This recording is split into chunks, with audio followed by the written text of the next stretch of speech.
Tell you, man, the more I see of Tom Cruise, like apart from his nutty religious beliefs, like the more I respect the guy and the more I just like him. I said this before. He is the last like genuinely exciting movie star that like I would go and see a movie with him in it at this point. And yeah, man, like things like Top Gun Maverick, it's proven that he's still an absolute force to be reckoned with at the box office at 60 years old. You He's know, 60? he's 60 years old. Wow. It's Yeah. crazy. I mean, he looks younger than me, but that's the power of science behind you. It's the power of, yeah, whatever his beauty regime is. He's got like all the money for all the different, I don't know, moisturizers, fluids, Who children's knows what blood. he Who takes? knows? Who knows? But who cares? Yeah, He's exactly. he's able to keep doing this stuff. He does his stunts. He does death-defying things like this. And yeah, he's all strapped into it, I'm sure. But like, he's still hanging off a plane at the end of the day. Like, that's some impressive shit right there. Yeah, it's not like And they had to convince him to do this. Like, "Oh, we really need you to hang off a plane for this promo." And no, he was so good in Top Gun Maverick that I really forgot all about the Scientology. I forgot about, like, who he is as a person, and that's how it should be, is, like, your performance should take you out of, who you are and, what people know you for in your personal life. I think so. I mean, the smartest thing he's done over the past several years is just to stop talking about it and people just kind of let it go. It's like fine, you can believe whatever you want in your personal life, but if it doesn't interfere with the movies that you make and you're just able to be this on-screen icon, believe whatever you want in your personal life, great. We don't mind. A lot of actors nowadays could take so many cues from him. For real. I wanna bring up this article because this was I wonder if it's the same guy, but Top Gun Maverick aerial coordinator. I feel like every word I'm seeing the word anal, but it's not. It's aerial. Well, that's It's maybe that's a just bit of projection there, but I'm I'll let that go. projecting. I'm projecting my deepest desires. Yeah. Okay. Aerial coordinator shares challenges he ran into on the Tom Cruise movie and why he's especially proud of the final sequence. Mhm. Let's see. Yeah, one of the big ways that the sequel stands out is the dazzling aerial sequences following the footsteps of those who worked on the original Top Gun. They opted to take to the sky to put the actors in these planes rather than overly rely on CGI. But there were certain challenges that came off to pulling off these moments, which I learned about from Kevin LaRosa, who's the aerial coordinator, who informed me about why he's especially proud of the final sequence. Let's see here. He said, "Well, I would think the biggest challenge is everything on Top Gun. Maverick has a lot of new technology, new cameras, new lenses, new camera gambles on the jets.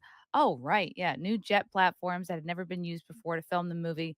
So there's a giant emphasis on trying to raise the bar as far as aerial cinematography. In order to do that, we had a lot of new equipment and with the new equipment, things break, things need to be tested, modified. We had really great people that could make that happen on the fly.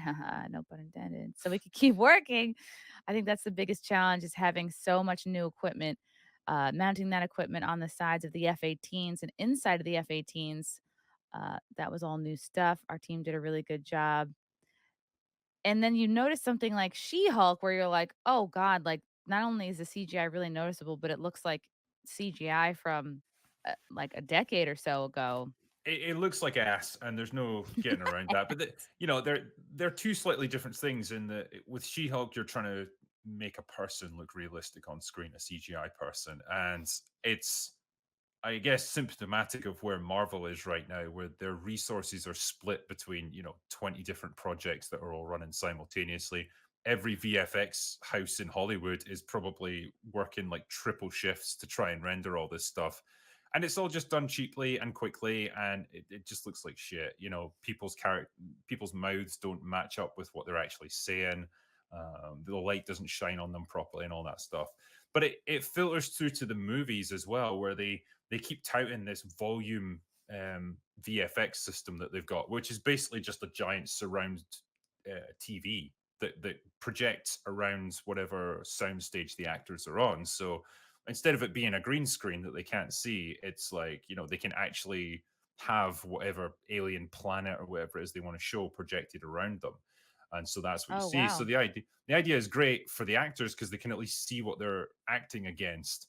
but it still looks fake. And I know there's limits to what you can do practically. Obviously, that's just something that you have to deal with. But it gets to the point where they even, like we saw in She-Hulk, the behind the scenes bit where they have their office, and it's not even an office in a real building. It has to have like the screen around that you can project, because they couldn't even be bothered like just filming in an actual office somewhere. It's easier to do it this way, and it just becomes so lazy. It never looks quite right. You can tell it's not real, and it just takes you out the experience more and more. And it just starts to feel like this assembly line um, product that's just getting churned out, one show, one movie after the other.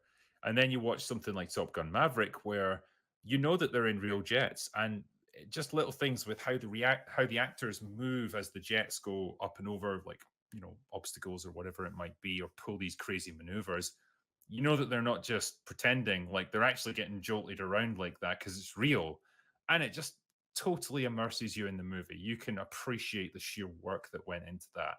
That is great. That is the kind of magic of movie making that I really appreciate, and so many other people do too. And I guess it's great to see that it can still be done. I just want to see more of it, please. Do you think a lot of it has to do with Tom Cruise's oversight? I mean, you would think, I mean, obviously Marvel, they can hire the best, and do you think the guys that are that are working on, say, She-Hulk, and they see the bad CGI going down, or at least they see the reviews after the fact, do you think they have any say in the matter? If they're like, "Hey, we're working on this," like, how much can they really make a difference? Who do you think is ultimately making these decisions? It'll be the higher ups at the studio, I guess, because I've personally spoken to people that have worked on Marvel TV shows, and they don't have a say in it. Like when you get down to the director level and stuff, they are given the mandate to produce this thing along certain criteria, and they can't deviate from that. And it must be tremendously frustrating for those guys, because it's like they're working on an assembly line. That's all they're doing. They're putting the pieces together. They might have a tiny bit of control over the order that they put them together in or whatever, but that's all they got. And yeah, like a guy like Tom Cruise is able to commission movies on the strength of his name alone. So he can get them made exactly the way he wants to get them made. Like with Top Gun Maverick, with the Mission Impossible movies, he's in large part in control of that. And so he's obviously got the experience, and he's got the instincts now as an actor to know what people want, what they enjoy, and to consistently push what's possible from a stunts point of view, because again, he knows it's what people appreciate. So I know which kind of production I would rather work on, that's for sure. Yeah, I mean, ever since, I remember that first, like, the little pre-scene before Top Gun Maverick, and it really meant a lot. I was like, "Wow, Tom Cruise is actually he's coming out, like, he's thanking the movie watchers, he's thanking the fans for coming out." Like, I don't that I feel like I'm never gonna forget that, because that's super meaningful, and I'm not really seeing that on other films, and it's just I'm like, "You know what? I'm willing to overlook that you're a Scientologist," because, Yeah. like, you're really you value the customer here. For an actor like that, as famous as he is and as successful as he is, to show that little bit of humility and just actually thank the audience for coming to see his movie, like you say, it just goes so far, and it seems like such a rare thing nowadays where you actually get that attitude from actors, from directors and stuff. Now it's the polar opposite, where they seem intent on antagonizing their audiences, and if they take any kind of criticism, then it all just gets reflected back on the people that dare to speak up against their film. And what kind of attitude does that demonstrate, and what kind of atmosphere does it create amongst the fan base? It's poison, absolute poison.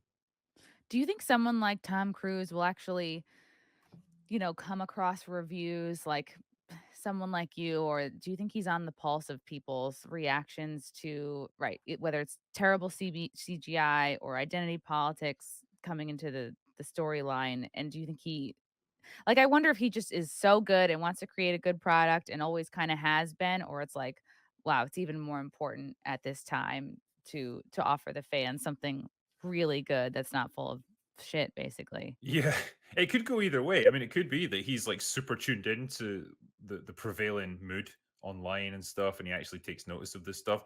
Or it could be that he's just an old school action star who wants to do old school movies, and he doesn't see the need to change them. I mean, either way, I'm fine with it. Like, I'm happy that he's producing what he's producing. And the next movie, it's gonna be like him on the plane, be like, "Thank you guys for coming out. Love you guys. Thank you for the chats. Thank you for the comments. I will see you guys tomorrow. Bye. Bye. All right, love you guys. God, I don't even want to leave. This candle smells so good. I don't want to leave. All right, love you guys. Talk to you soon. Bye. Love you all. Join the Discord. Feet. Love you all. Wow, you guys are awesome. Love you, get it. Bye, guys. Bye. Now I'm really leaving. Love you. Bye.